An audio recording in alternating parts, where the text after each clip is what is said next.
for the preaching or for the reading of God's Word. Our text today is in Acts chapter 2, verses 14 to 21.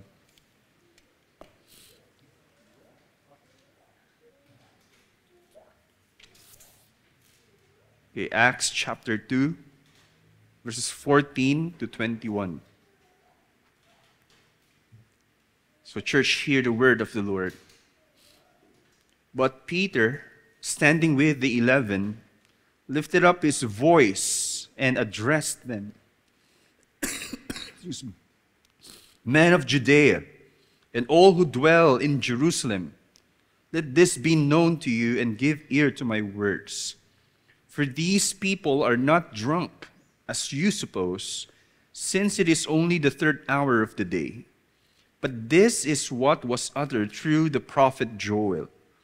And in the last days it shall be, God declares, that I will pour out my Spirit on all flesh, and your sons and your daughters shall prophesy, and your young men shall see visions, and your old men shall dream dreams. Even on my male servants and female servants, in those days I will pour out my Spirit, and they shall prophesy. And I will show wonders in the heavens above, and signs on the earth below, blood and fire and vapor of smoke. The sun shall be turned to darkness, and the moon to blood, before the day of the Lord comes, the great and magnificent day. And it shall come to pass that everyone who calls upon the name of the Lord shall be saved. Church, this is the word of the Lord. Amen. Sige po. Makakaupo po tayo.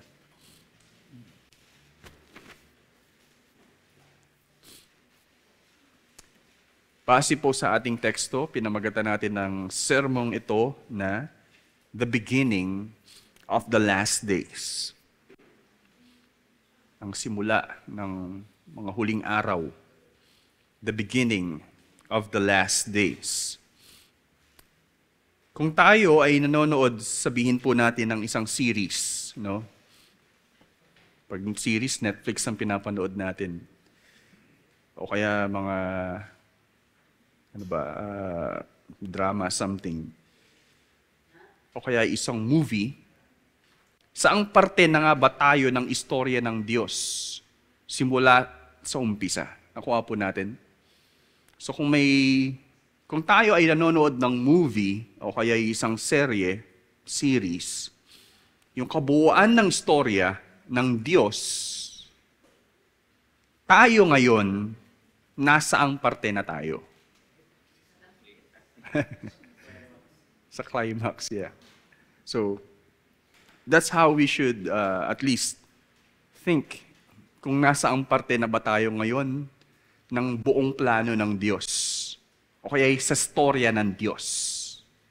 Okay? Ano ang mga mahalagang maunawaan natin sa parteng ito ng dakilang plano ng Diyos?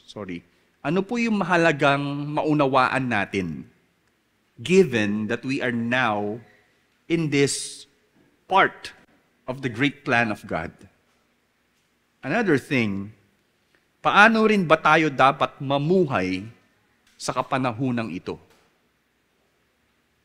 How should we live in this,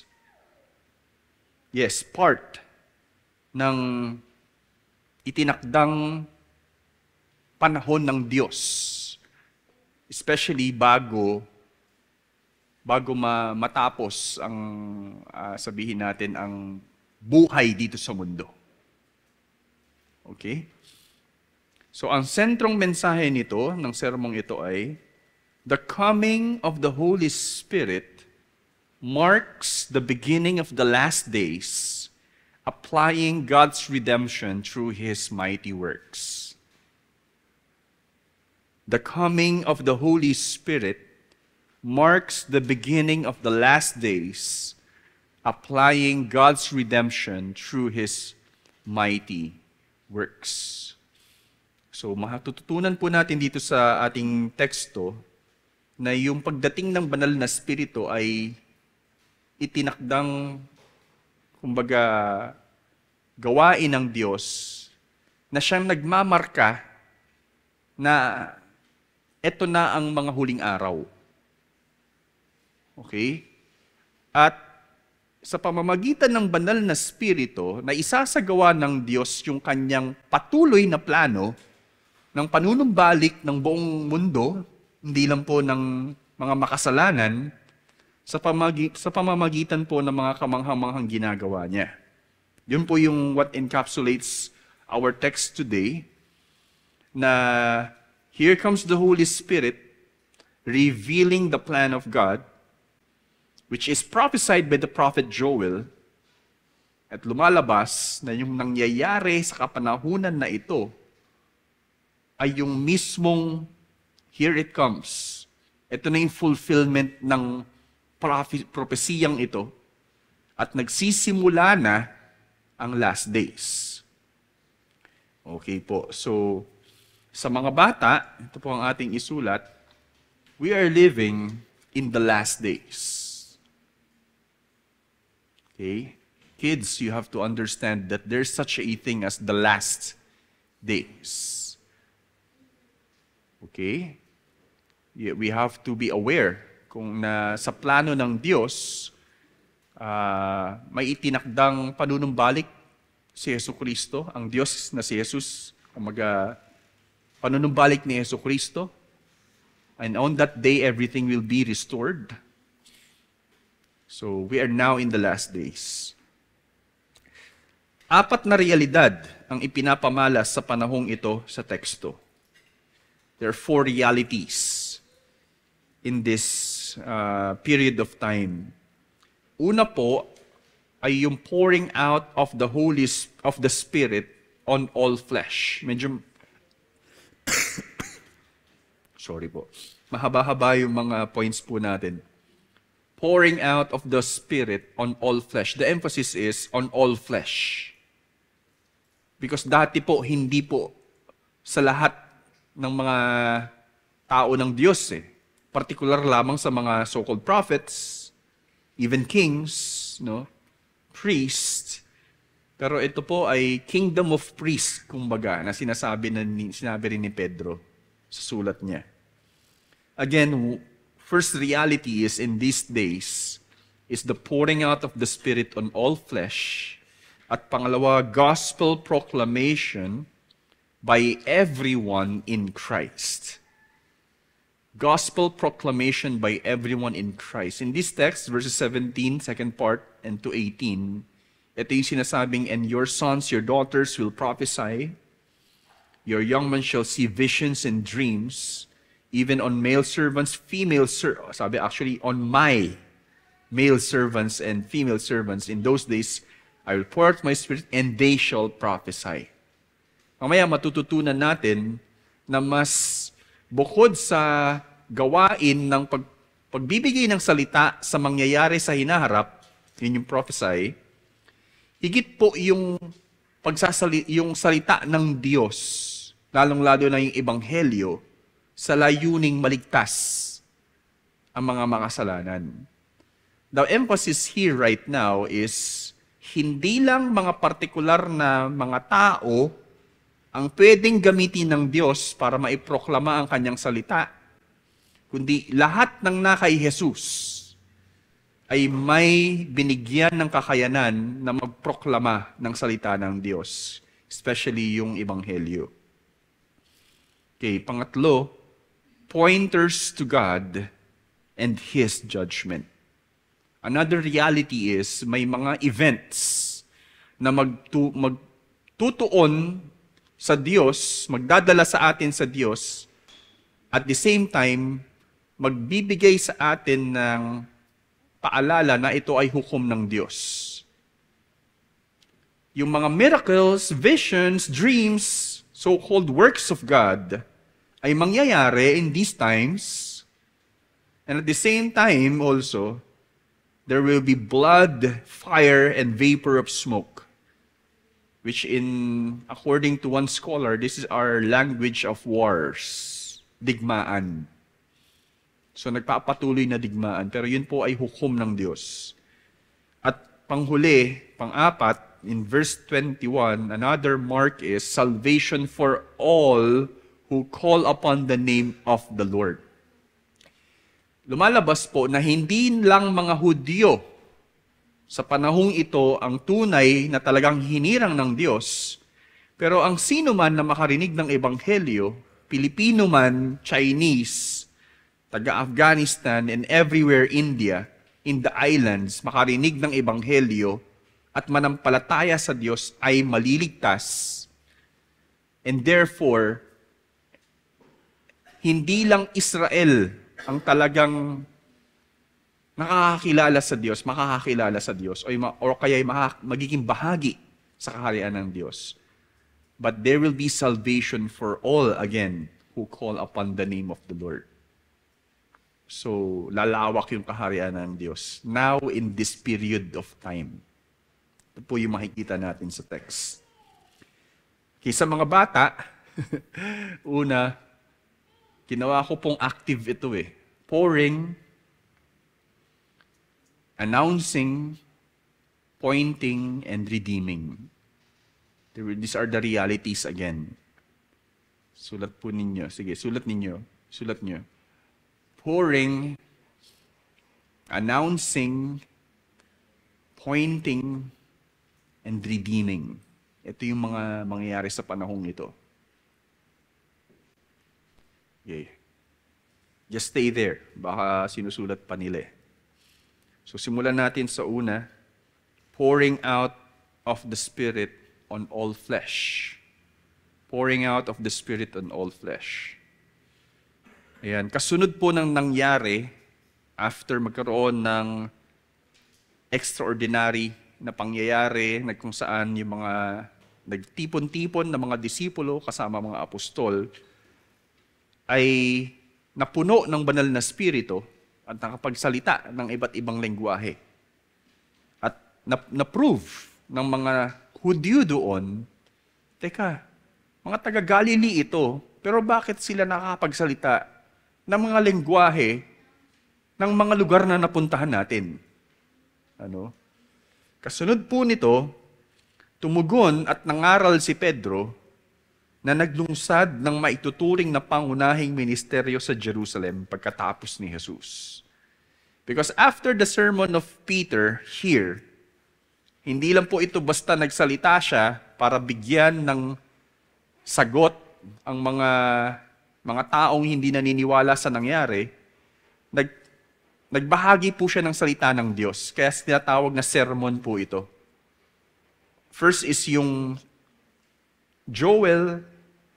Next week, yung malaking parte na kung saan nagbahagi ng ebanghelyo si Pedro kasi tinutukoy niya ang patungkol kay Jesucristo na sinabi ng kanyang anak na si David na darating itong haring ito at siya ang tunay na maghahari sa lahat. Pagdating po sa huling parte, at least dito sa pinakadulo ng chapter 2, na-convict po yung mga nakinig. Sabi nga dito sa verse 37, when they heard this, they were cut to the heart and said to Peter and the rest of the apostles, brothers, what shall we do? Repent and be baptized, every one of you, in the name of the Lord Jesus Christ, for the forgiveness of your sins, and you will receive the gift of the Holy Spirit. So, lumalabas po na ito pong tugon ni Pedro at pangangaral ng salita ng Diyos ang maituturing na pangunahing gawain nung simulang dumating na ang banal na spirito kasi nagkaroon po ng conversion yung mga tao po roon. Naglungsad ng paglawak ng proklamasyon ng ebanghelyo. Kasi yung iba po sinasabi na yung mga nagtungo sa Pentecost, nung sila ay nagkaroon ng pagkakataong makabalik sa mga lugar na napuntahan nila outside Israel, Sila po yung ginamit ng Diyos para magturo din ng ebanghelyo sa mga lugar na yun, bukod sa mga apostol. Sige po. So sabi una ni Pedro sa verses 14 to 15, tingnan po natin, "But Peter, standing with the 11, lifted up his voice." Imagine, he stood, no? With the 11. Lifted up his voice and addressed them, "Men of Judea and all who dwell in Jerusalem, let this be known to you and give ear to my words. For these people are not drunk, as you suppose, since it is only the third hour of the day." Saan po ba tayo? Yeah, verse 15. Sige po. So, if you remember, gaya po nung nasabi natin last Sunday, binigyang kaunawaan mismo ni Pedro ang kahulugan ng mga nangyari. Kasi we are actually trying to know ano ba yung nangyari? Kasi tinanong din po ito ng mga taga-Jerusalem. What does this mean? And then minamak sila na sinasabing they are filled with new wine. So, si Pedro po dito ay nagbigay ng eksplanasyon sa mga taong ito kung ano talaga yung nangyari, which mas matututunan natin ang ibig sabihin. Sa 1 Thessalonians 5:7, may nabanggit po roon, at least kung may pwede tayong pagbasihan, na yung mga naglalasing daw po ay karaniwan sa kanilang panahon ay umiinom sa gabi. Okay? Makikita po at least sa sinabi doon ni Pablo, expression lang po yun eh. Yung mga drunkards, drink at night, sinasabi. So pwede po yung pagbasihan na hindi pwede na itong mga taong ito ay nalasing because it's only the third hour of the day, which is 9 o'clock in the morning. So sinabi po ito ni Pedro. Kaya lumalabas hindi alak yung nagdulot sa kanila ng pagsasalita ng iba't ibang lengguwahe, no? Pero ito po yung sabi ni Pedro, verses 16 to 17a, "But this is what was uttered through the prophet Joel. And in the last days, it shall be, God declares, that I will pour out my spirit on all flesh." Yan, dyan lang po muna tayo.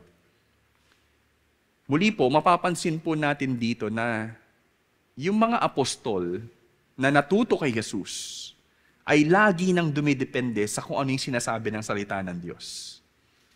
Di ba si Jesus tinuruan itong mga ito from Moses to the Psalms and to the prophets patungkol kay Jesus. So sinasabi na naging nakaugalian na nilang laging dumepende sa sinasabi ng salita ng Diyos.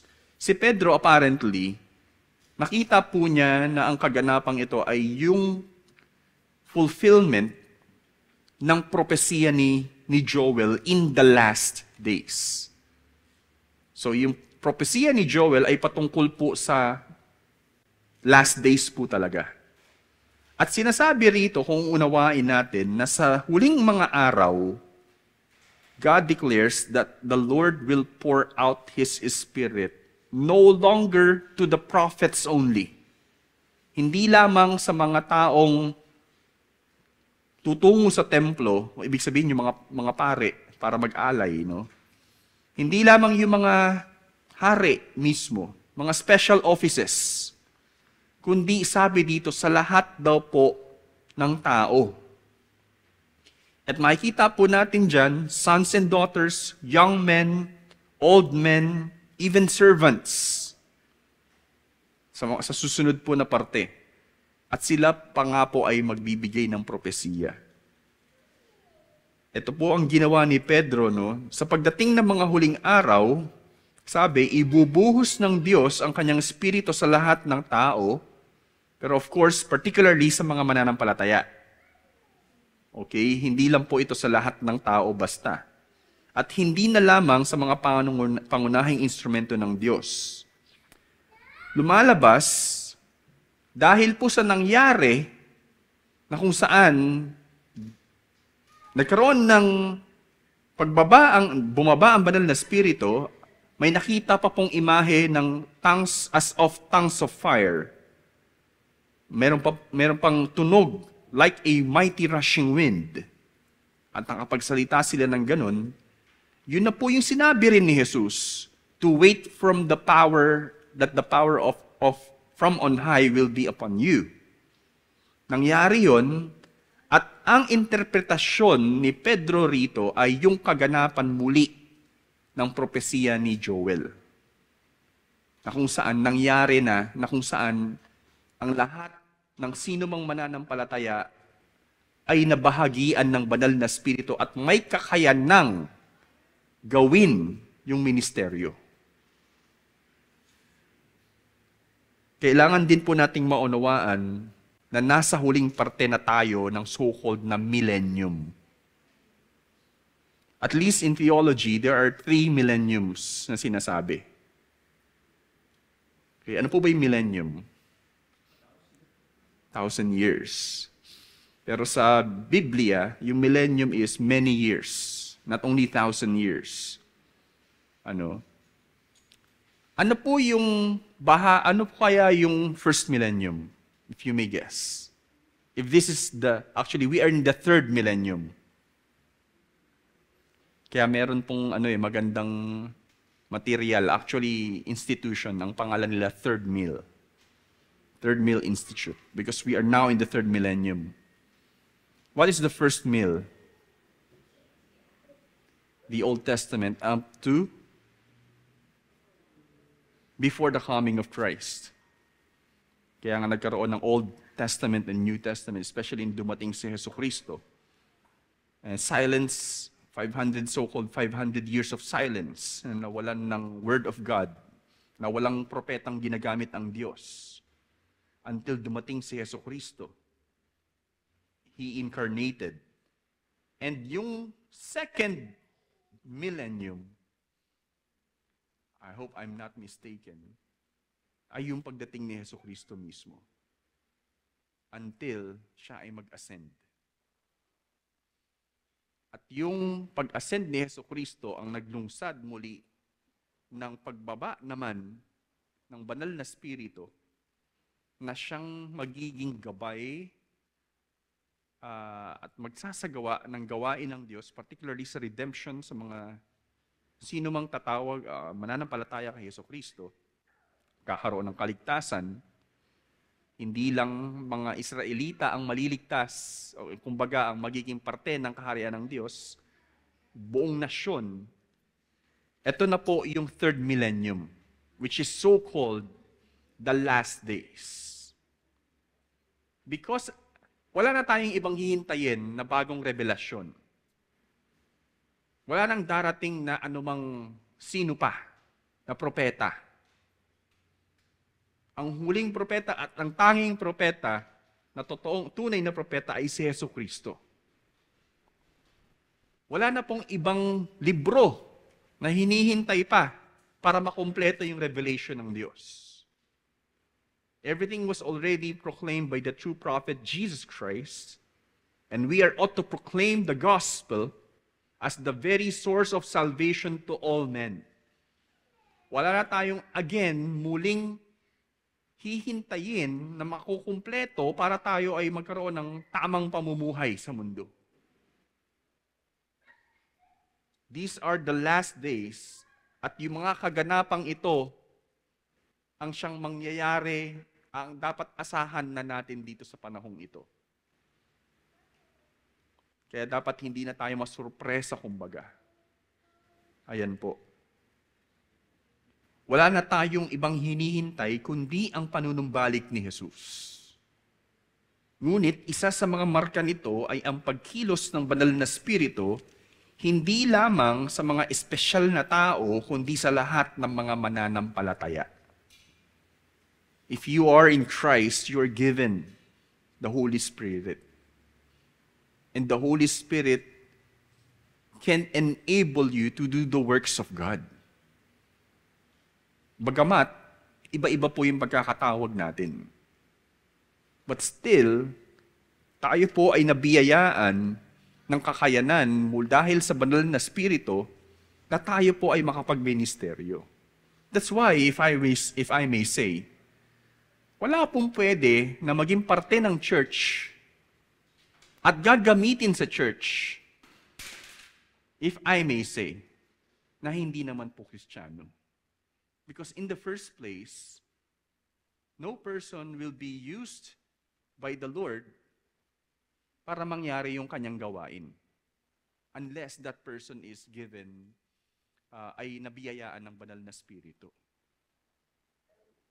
Sa totoo lang po, may mga churches before, I hope ngayon wala na. Na may mga musicians sila na hindi naman Christian because they are gifted people.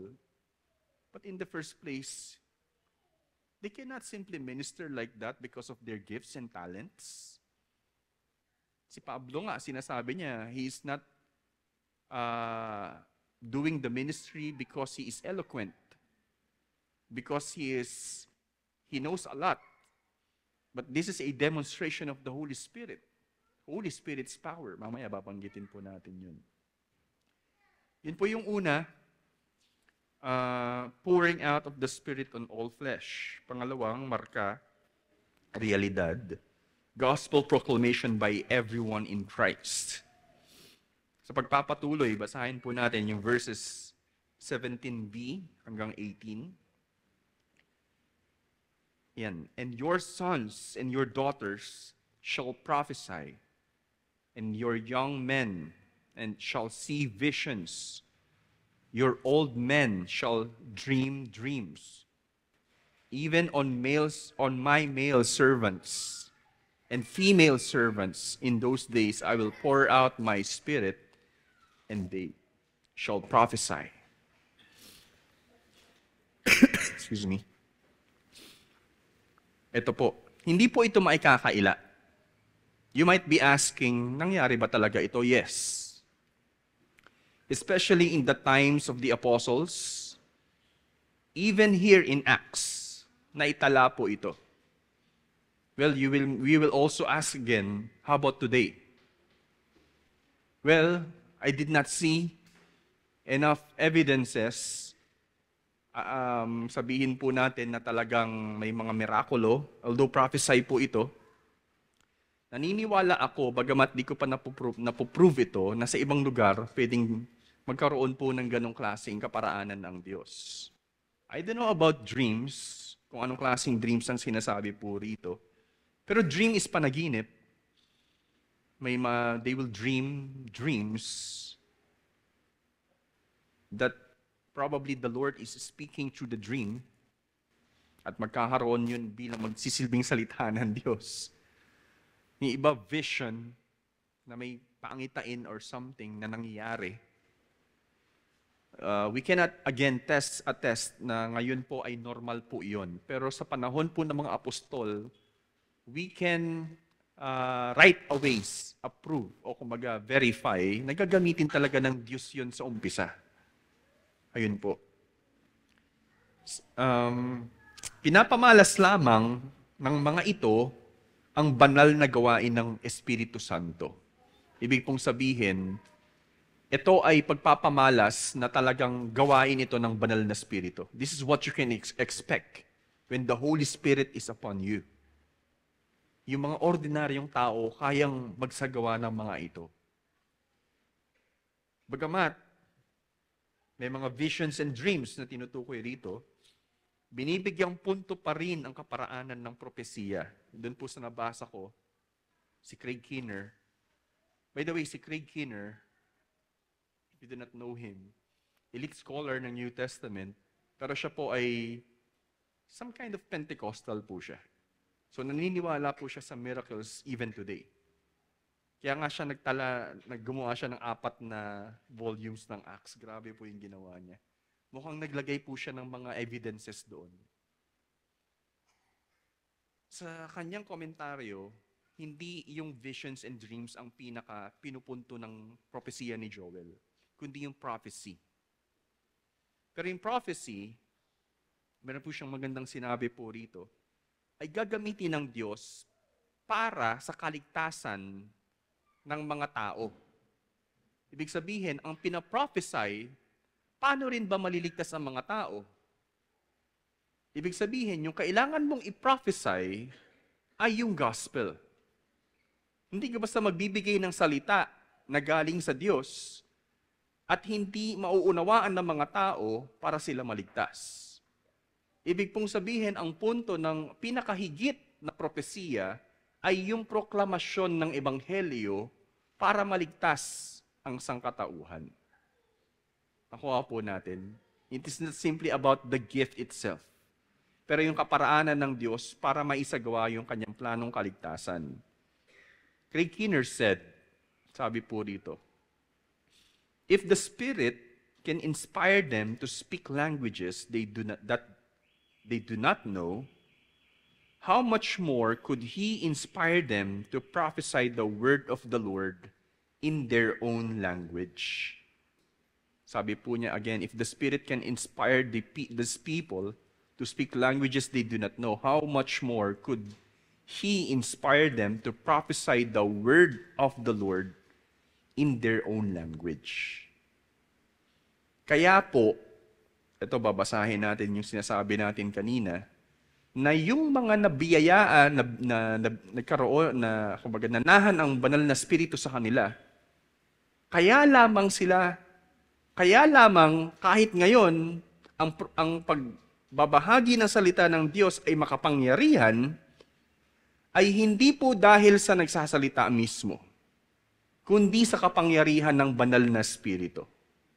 I hope maging sensitibo po talaga tayo doon. And I hope yung mga nagsasalita ay sensitibo rin po roon. Na hindi lang ito demonstrasyon ng katalino, ng galing ng sa pagsasalita, kundi ng katotohanan o kaya realidad na ang banal na spirito ay nananahan sa mga mananampalataya. Isang marka rin, hindi ko yata na-explain yung sinabi doon ni Craig Keener kanina, how much more nagagamitin ng Diyos ang sinuman na magproklama ng malinaw na salita ng Diyos, especially in their own language. So how much more if the gospel will be preached directly to the people na makakaunawa nun? Isang marka rin ng banal na spirito sa mga huling araw ay ang makapangyarihang proklamasyon ng ebanghelyo na hindi lang basta magagawa ng angking talino o galing, kundi purong pagpapamalas ng kapangyarihan ng banal na spirito lamang, gaya ng sinabi ni Pablo. Ito po, in 1 Corinthians 2, 3-5, I was with you in weakness and in fear and much trembling, and my speech and my message were not in plausible words of wisdom, but in demonstration of the Spirit and of power, so that your faith might not rest in the wisdom of men, but in the power of God. It is really, and then may mga parte pa po dito sa Acts, na kung saan yung mga tao na naka-witness ng pagbabahagi ng ebanghelyo, simpleng pagbabahagi lang po namangha yung mga tao. Bakit? Hindi ba mga taga-Galilean, Galilean sinasabi ko, bakit sila nakapagbahagi ng sa ganyang kapasidad? Actually, yung pag tinawag na Galilean, medyo may discrimination po yun. Kasi kilalang hindi basta aral yung mga taong yun. Ang tanong, bakit sila nakapagbahagi ng ganyang klaseng karunungan? May madadaanan po tayo dito si Pedro at yung isang kanyang kasama ay nagtaka sila, bakit ganyan yung pananalita ng mga yan? Di ba hindi yan educated?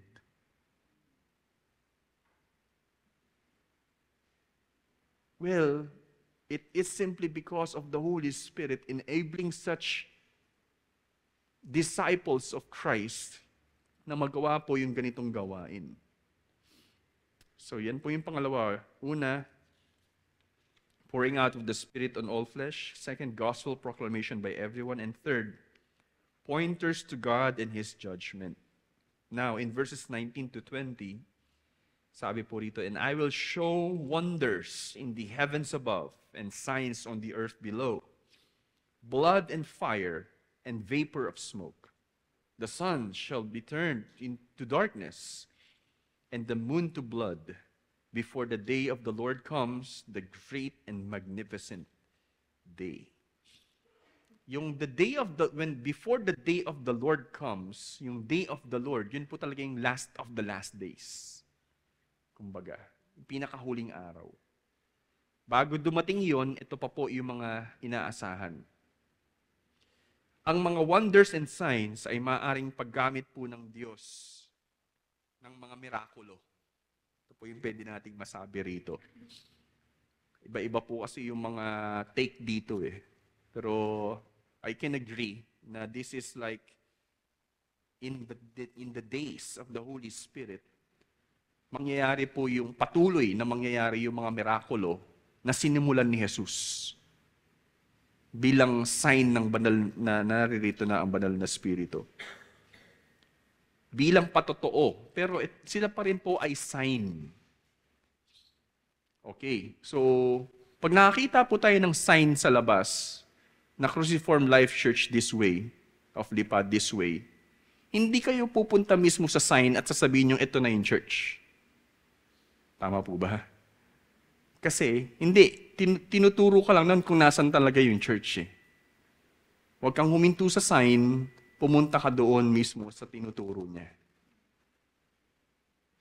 The miracles, or whatever form, wonders na ginagamit ng Diyos ay pointers lamang patungo sa totoong Diyos.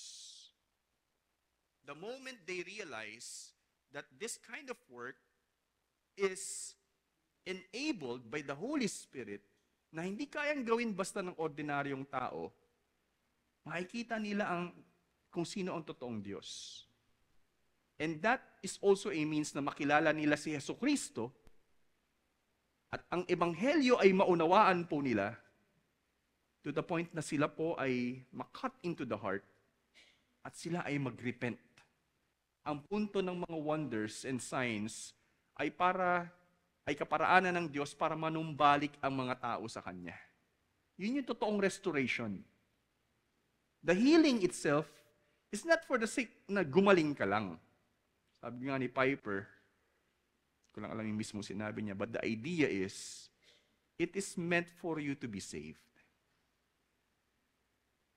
Kaya may mga sinasabi si Jesus na, be healed, for I have forgiven you. Yung mga ganyan. Kumbaga, ang pinakapunto ng kagalingan ng tao ay hindi lang ikaw ay gumaling, kundi ay ikaw ay manumbalik talaga sa Diyos. Yung totoong restorasyon. Ayan po. Bukod po sa physical na, pero wag din po nating alisin na gusto rin po ng Diyos na pagalingin yung mga tao. May concern pa rin yung mga tao sa mga pilay, sabihin natin sa mga may sakit na gumaling, pero hindi again nagtatapos doon. Kumbaga para makilala nila si Jesus. Ang mga huling imahe rito, sabihin po natin yung blood, fire, the sun will be turned to darkness, and the moon to blood, before the day of the Lord comes, ay sinasabi ni Craig Kinner din na lengguwahe daw po ito ng digmaan. So, ibig pong sabihin, dumalabas na magpapatuloy yung digmaan on every side. Kasi even in the Old Testament, nagsimula na po yung mga wars po talaga. Curse po talaga yun sa atin eh. Yung maging hostility against each other. Pero magpapatuloy po ito hanggang bago dumating ang Diyos. Lumalabas lamang na ang mga kaganapang ito sa panahon ng banal na Espiritu ay mga tanda at gabay na kaparaanan ng Diyos para maipahayag ang kanyang katuwiran, ng kanyang righteousness at paghukom sa mga hindi matuwid tungo sa kanilang panunumbalik sa Kanya. The Lord even in our time, in this time, ay hindi niya pababayaang magtagumpay yung mga masasama. Gagawa ng kaparaanan ng Diyos na mapahinto po ito, even if it meant, kumbaga, wars on every side. Pero for those who are not guilty of the things that are happening, for example, maraming nadamay sa Ukraine and Russia, and others there, especially mga Christians, nadamay po sila syempre. Pero ang punto po roon sa mga Kristiyano ay talagang masanctify pa rin po sila. Sa mga hindi Kristiyano, madala pa rin po sila sa totoong Diyos. Ayun po. Sa madaling salita, mangyayari ang mga kaganapang ito sa intensyong manumbalik ang sangkatauhan sa Diyos at maligtas sa kapahayagan ng Ebanghelyo. So ito po ay mga instrumento ng Diyos, wonders, signs, wars, para ang tao ay manumbalik sa Kanya. Ito po yung aasahan natin. Panghuli, salvation for all who call upon the name of the Lord. At sa huli, sabi nga po, and it shall come to pass that everyone who calls upon the name of the Lord shall be saved. Yan, sa lahat ng mga tandang ito, yung mga marka na ito sa panahon ng banal na Espiritu, ang pinakapinupunto ay ang kaligtasan ng lahat ng sino mang tumatawag sa pangalan ng Panginoong Jesus in particular.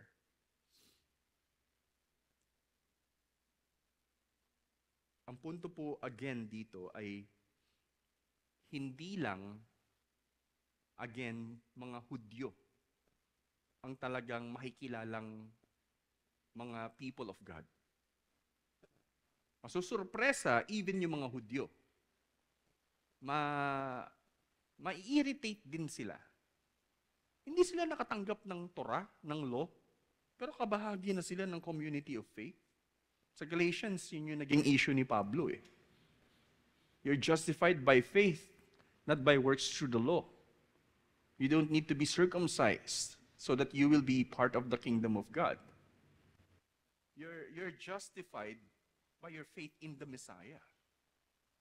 You no longer need to perform those law anymore. In other words, di mo kailangan maging Hudyo para ikaw ay maging Kristiyano. No, everyone who calls upon the name of the Lord shall be saved. Sa kapanahunang ito, mangyayari na yung propesiya na kung saan magkakaroon na ng kaligtasan sa buong nasyon. Because if we will come to think about it, during this time, wala pang ganong naitatalang malawakang conversion sa maraming mga tao na hindi yung mga Hudyo. Bagamat yung mga Romano, kasi for example, yung centurion, who confessed, you're really the Son of God. Na-convert po siya by seeing Jesus Christ on the cross. Pero yung malawakang kapahayagan ng Ebanghelyo, maraming naligtas, hindi pa po ito basta nangyayari. Now, ito po yung kailangan nating maintindihan. Dito nagkakaroon ng saysay ang mga kaganapan sa mga sandaling iyon. Kasi po, hindi nagpropesiya o nagsalita ng mga kamanghang-manghang gawain ng Diyos sa mga Hudyo. Hindi po basta nagsalita ng ibang-ibang lengguwahe ang mga taong naroroon for the sake na, okay, that's the effect of the Holy Spirit. Can you do that? Di ba? Hindi basta kayang gawin yun. But the question is, bakit in-specify ni Luke, although he is a historian, ilalagay niya specifically ano yung detalye talaga, bakit naroroon yung Parthians, Medes, Elamites, and everyone? Bakit yun yung mga lengguwahe na mga nagamit? Right? Actually, providentially, pinapakita po doon sa event na iyon na yung mga lugar na iyon ang tunay na makaka-receive agad ng proclamation ng gospel at magkakaroon ng kaligtasan, ng malawakang kaligtasan sa lugar na iyon. Makuha po ninyo kung bakit nabanggit na itala ni Lucas yung mga lugar na ito. Because apparently, ito again yung mga lugar na maaabot ng ebanghelyo. Ang pagtukoy ni Lucas ng mga partikular na lengguwahe ay kapahayagan ng katagumpayan ng paglawak ng kaharian ng Diyos, kung saan ang mga lugar na ito ay aabutin ng Diyos ng kanyang ebanghelyo, again, mula sa Jerusalem. Literally, nagsimula po dito sa event na ito. Sa madaling salita, hindi na lamang mga Hudyo ang maituturing na mga hinirang na tao ng Diyos, kundi ang buong sangkatauhan na plano ng Diyos kahit sa umpisa. Again, the Abrahamic covenant. That in you all the families of the earth shall be blessed. Sa pamamagitan ng mga Hudyo na magpapahayag ng ebanghelyo in particular, gagamitin po ang mga Hudyong ito na magpapahayag ng ebanghelyo, mapapagpala ang buong sangkatauhan. Makikitang naging epektibo mismo ito sa susunod na parte ng sermon ni Pedro next week. Makikita po natin na effective yung proclamation of the gospel. Kasi nagkaroon po ng panunumbalik yung mga tao na nakarinig po noon. Okay, muli, 4 na realidad ang ipinamala sa panahong ito sa teksto. The last days. No? Una, pouring out of the Spirit on all flesh. Second, gospel proclamation by everyone in Christ. Third, pointers to God and His judgment. Fourth, salvation for all who call upon the name of the Lord. O kaya pouring, announcing, pointing, and redeeming. Naway lumalim ng husto ang ating pananampalataya at pagtitiwala sa Diyos dahil sa mensahe sa atin sa umagang ito. Really, ito po yung prayer natin, lumalim ng husto ang ating pananampalataya at pagtitiwala sa Diyos. Dahil, again, the coming of the Holy Spirit marks the beginning of the last days, applying God's redemption through His mighty works. Na nagsasabi ring, we are living in the last days. Now, mga kapatid, o kaya yung mga minamahal, muli, mamuhay tayo bilang mga tunay na Kristiyano. Lalo't higit na tayo ay namumuhay na sa mga huling araw. Kumbaga, kung tayo nga po ay nasa huling stretch na ng pamumuhay sa Diyos, ito yung period na hindi na natin sinasayang yung mga panahon na ipinagkaloob sa atin ng Diyos. Mamuhay kayo katulad ng kung paano namuhay ang mga naunang mananampalataya. Kung paano po sila naging dedikado para kay Jesucristo. Ito ang panahon na hindi na lamang tayo namumuhay para sa ating mga sarili, kundi para sa nais ng Diyos at buong sangkatauhan. As a Christian, hindi na tayo nakafocus too much on ourselves, but much more in the glorious plan of God for all humanity. Anuman ang ating nilalakarang landas, path, o saan man tayo dinadala ng landas na ito, patuloy tayong mamuhay tungo sa dakilang plano ng Diyos sa panunumbalik ng sangkatauhan sa Kanya. In other words, estudyante ka man, empleyado, or others are may-ari ng negosyo, business owners, o ikaw magulang, o ikaw ay nagretiro na, patuloy tayong mamuhay sa kapangyarihan ng banal na Espiritu bilang kaaya-ayang instrumento ng Diyos sa kapahayagan ni Jesus at ng kanyang ebanghelyo. It doesn't mean na mag-resign kayo, pumunta na lang kayo sa ibang mga nasyon at magproklama ng ebanghelyo. That's what it's all about. No. Kaya I love, if you know Calvinism, there is such thing as Neo-Calvinism.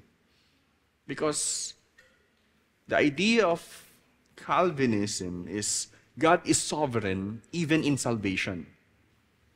Neo, which is actually like a new kind of Calvinism na sinasabing He is sovereign in salvation, but He is also sovereign in saving the whole world, even in culture and in other forms of it. Ibig pong sabihin, kung tayo ay isang Kristiyano, gagamitin tayo ng Diyos sa anumang area na tinatawag tayo ng Diyos for the sake of the redemption of the humanity in that particular area. Ikaw man ay mapunta sa IT, for example, magtrabaho ka doon. Mamuhay ka bilang tapat na Kristiyano. Ipahayag mo yung ebanghelyo, kung hindi man sa salita, o kaya sa iyong buhay, nang sa gayon, ang iyong opisina, ang iyong mga kasama sa trabaho, ay magkaroon ng magandang pagbabago roon. Maging tapat ka, gawin mo yung tamang pagtatrabaho, gawin mo yung pagiging malinis sa trabaho mo, wala kang dinadaya, para makita nila na kakaiba ka. Kung ikaw ay engineer, architect, mag-design ka ng napakaganda para makita nila na dumadalay sa iyo ang kapangyarihan ng Diyos. At yung magbebenepisyo sa disenyo mo ay talagang mapagpala rin. Hindi na lamang ito dahil ito yung gusto kong gawin. Pero ito ay kaparaanan ng Diyos for the sake of the redemption of the world. That's the idea of New Calvinism also. Which is really interesting kasi hindi lang tayo exclusive.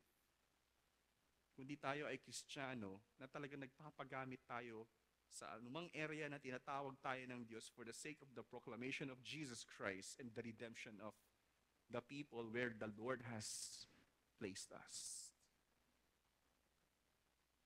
Okay? Naway ikaw ay maging isa sa mga instrumento ng Diyos para sa higit na pagpapala ng mundong ito. Hindi mo kailangan maging priest o kaya pastor or what na ikaw ito, ikaw ang gagamitin para sa malaking plano ng Diyos. No, you can be an ordinary person, probably doing what you want to do passionately and be an instrument of God's redemption sa area na yun. Let us pray. Lord, we thank you.